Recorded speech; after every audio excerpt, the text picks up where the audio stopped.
রূপালী পর্দায় অভিনয় আর বাস্তব জীবনে সোজাসাপটা ডায়লগ, এই দুই মিশ্রণে সবসময় আলোচনায় থাকেন পরীমণি। তবে এবার সিনেমায় নয়, ফেসবুক স্ট্যাটাসে যেন দিলেন ফুল অন মুখের ওপর জবাব।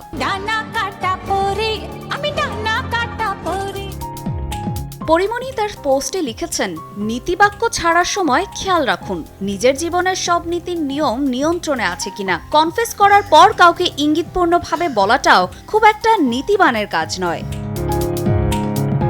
নেটিজেনদের ধারণা, তাকে নিয়ে সাম্প্রতিক সময়ে যারা অপ্রাসঙ্গিক সমালোচনা বা ব্যক্তিগত আক্রমণ করছেন তাদের উদ্দেশ্যেই এই জবাব দিয়েছেন তিনি।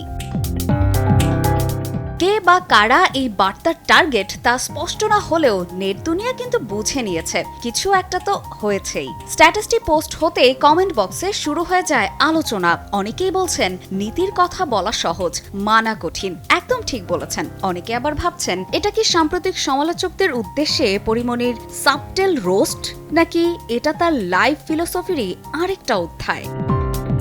সে যাই হোক, পরীমণি আবারও প্রমাণ করলেন তিনি শুধু সিনেমার ডায়লগেই নয়, বাস্তব জীবনেও স্ক্রিপ্ট লিখতে জানেন।